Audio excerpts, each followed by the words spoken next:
Some decision, ఒక neutral person మీకు without judgement, ఎవరు జడ్జ్ చేయకుండా, అండ్ అలాగే ఒక న్యూట్రల్గా ఒక గైడెన్స్ మాత్రమే. We never give any suggestion directly, we just give you the guidance, proper guidance, and the counsellor and also the client should work together here. It's a collaborative process and it's not a process of one day thing. It will happen కొంచెం time పడుతుంది, maybe 2 or 3 weeks పట్టొచ్చు, 2 or 3 months పట్టొచ్చు. And so okay, మనం కొంచెం time అయిపోతుంది కాబట్టి I just want to play some fun activities with the kids. Okay, నేను చెప్తా వినండి. పాండవులు 5. Kids please listen to the story please. పాండవులు 5. ఫస్ట్ అతను యుధిష్ఠిర, నకులుడు, సహదేవుడు, అర్జునుడు, భీముడు. సో వీళ్ళందరూ ఏంటి అంటే ద్రోణాచార్యుడైన గురువు గారి దగ్గర టీచింగే కాదు, ఆర్చరీ నేర్చుకునేవాళ్ళు. Yes, that is what I want to say. ఒక బెస్ట్ స్కిల్ నేర్చుకోవాలి అంటే దేనికైనా ప్రాపర్ ఫోకస్ ఉండాలి. సో వన్స్ ఆ ద్రోణాచార్యుడు ఏంటి అంటే వీళ్ళ స్టూడెంట్స్ అందరు ఫోకస్ టెస్ట్ చేయాలనుకున్నాడు. అనుకుని ఒక వుడెన్ పక్షిని తీసుకొచ్చి చెట్టు పైన పెట్టాడు. పెట్టి ఏమన్నాడు, 5 పిలిచాడు. పిలిచి ఈ బర్డ్ యొక్క ఎడం కన్ను మీద మాత్రమే బాణం తగలాలి అన్నాడు. అప్పుడు ఫస్ట్ యుధిష్ఠిర వచ్చాడు. ఏం కనపడుతుంది అని అడిగాడు గురువుగారు. అడిగితే తను ఏం చెప్పాడు, నాకు చెట్టు కనిపిస్తుంది, ఆకులు కనిపిస్తున్నాయి, నేల కనిపిస్తుంది అని చెప్పాడు. సరే వద్దు, వెళ్ళిపోమన్నాడు. నెక్స్ట్ నకులుడు వచ్చాడు. నకులుడు కూడా అదే చెప్పాడు. సహదేవుడు వచ్చాడు, అదే చెప్పాడు.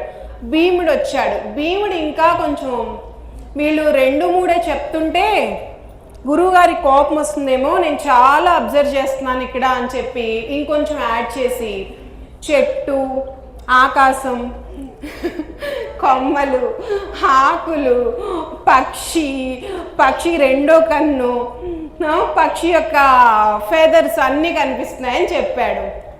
అసలు నాకు కనిపించగెళ్ళిపో అని చెప్పారు గురువుగారు. అప్పుడు ఫైనల్గా మన ఫోకస్ రాజా ఎవరు, అర్జునుడు వచ్చాడు. అర్జునుడు వచ్చి నీకేం కనిపిస్తుంది అంటే నాకు ఓన్లీ ఎడము కన్ను మాత్రమే కనిపిస్తుంది పక్షిది అని చెప్పాడు. అయితే షూట్ చేయమన్నాడు. సరే వీళ్ళు వెంటనే షూట్ చేయగానే కరెక్ట్గా ఎడం కన్నుకి మాత్రమే తగిలింది. సో నేను చెప్పేది ఏంటి అంటే మనకి ఎన్ని గోల్, ఏదో ఒక సెకండరీ థింగ్స్ ఉండొచ్చు, but every one should have one primary goal and primary thing to do in the day or else in their life or else in that particular month or a week. So we train kids in this 21-day brain power program.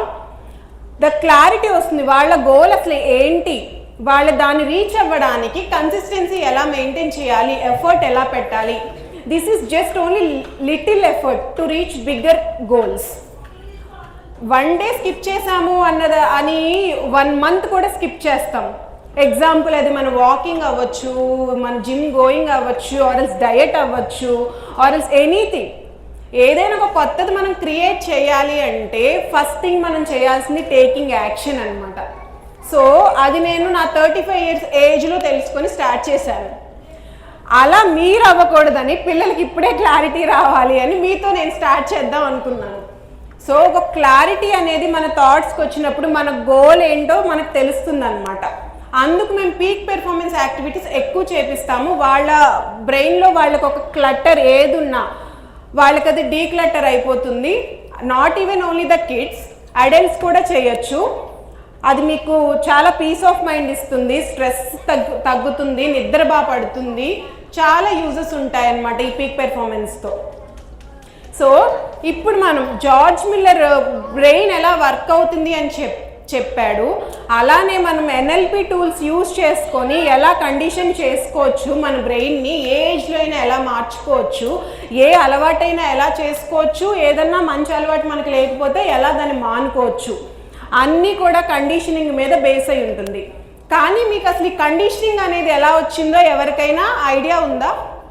మనకి ఈరోజు conditioning అంటే తెలుసు, ఏదైనా ఈరోజు మనకు తెలుసు, అది phone కానీ పవర్ కానీ ఈరోజు వచ్చాయి. బట్ ఎవరో ఒకరు దాన్ని ఫస్ట్ స్టార్ట్ చేసి ఉంటారు కదా. ఎనీవన్? అక్క నీకు ఫోన్ ఎవరు ఇచ్చారు? ఫోన్ ఎందుకు ఇచ్చావు? ఏంటి ఏదో చూసుకునేది చూస్తుంది కదా, తీసుకో. అయితే ఏమైంది, ఒకరోజు తను ఏం గమనించాడు అంటే డాగ్స్ ఫుడ్ అనే కాదు, ఈవెన్ జనరల్గా మనం చూస్తాం కదా, ఎప్పుడైనా మనకి ఆకలి వేస్తున్నా, ఫుడ్ కనిపించినా వాటరీ మౌత్ వస్తుంది, సెలివేట్ చేస్తాం. సో అలానే డాగ్స్ కూడా చేసేవి ఫుడ్ బౌల్ చూసినప్పుడు. ఇది కామనే కదా అనుకున్నాడు. కొన్నాళ్ళ తర్వాత ఈవెన్ అసిస్టెంట్ స్టెప్స్ విన్నా, ఫుడ్ బౌల్ దూరంగా కనపడినా చేయడం మొదలుపెట్టాయి. అప్పుడు ఏమనుకున్నాడు, ఓకే సో సర్ప్రైజింగ్ థింగ్ ఒకటి నేను గమనించాను ఈరోజు. సో ఇది ఎలా కండిషన్ చేయొచ్చు, ఇంకేదన్నా ట్రిక్స్ కూడా వాడొచ్చా దీనికి అని ప్రతిరోజు తను ఫుడ్ ఇచ్చేటప్పుడు బెల్ కొట్టేవాడు.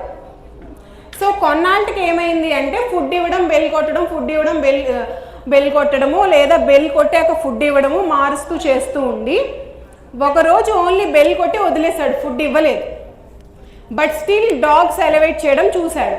సో అప్పుడు తను ఏమనుకున్నాడు, okay anything we can condition to the person. అది పర్సన్ అయినా ఎనీ లివింగ్ థింగ్కి మనం ఏ విషయాన్నైనా కండిషన్ చేయొచ్చు.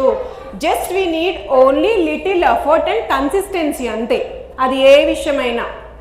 సో మనం కండిషన్ చేసుకోగలిగినప్పుడు ఒక డిస్ట్రాక్షన్ని కానీ ఒక అలవాటుని కానీ డీకండిషన్ కూడా చేసుకోవచ్చు అనమాట.